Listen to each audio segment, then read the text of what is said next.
Modern communication is evolving at a pace that few of us fully appreciate, and not always in a direction that enriches our ability to think or express ourselves.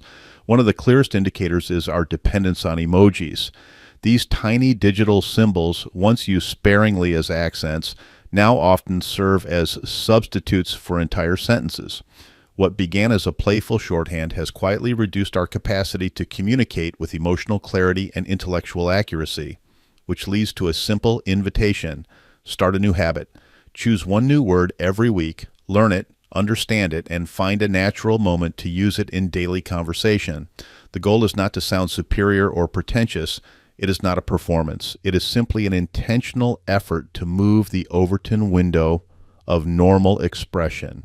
When you stretch your vocabulary, you stretch the possibilities of thought itself, and you subtly encourage the people around you to reach for language with more nuance, more shading, more depth.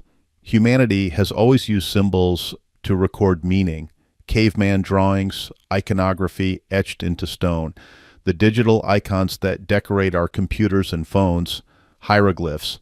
Across time, these forms allowed us to capture events and express fears, hopes, faith, and wonder. But none of these systems were ever meant to replace language. They were companions to it. Civilized discourse once aspired to a higher form. Debate clubs, public forums, the intellectual jousting that sharpened the mind and shaped a generation of thinkers. At our peak, language was not only a tool, it was an art form. Consider the sheer scale of it.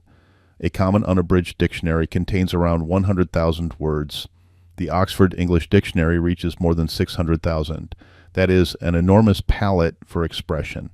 So how is it that in a time when more words exist than at any point in human history, our day-to-day communication is reduced to a yellow circle making a face? Uncivilized men run out of words long before they run out of feelings, and when language deteriorates, civility often flows. I do not believe it is accidental. There is a cultural drift, subtle but persistent, that moves our emotional and intellectual expression toward the simplest possible indicators: positive or negative, happy or sad, angry or hungry. Entire internal landscapes reduced to binary classifications, as if the complexity of human experience can be captured with a few brightly colored dots. When the mechanisms of expression become dull, the subtleties fall away. Precision evaporates. Ambiguity rushes in to fill the space. What remains is primal and guttural, a stripped-down version of human connection that is less than the sum of its parts. The capacity for nuance collapses, and with it the capacity for empathy, persuasion, curiosity, and understanding, and there is something deeper at stake. When you control the vocabulary of a tribe, you exert remarkable influence over its thoughts, its emotional responses, and its moral choices. Language shapes the boundaries of what we can imagine.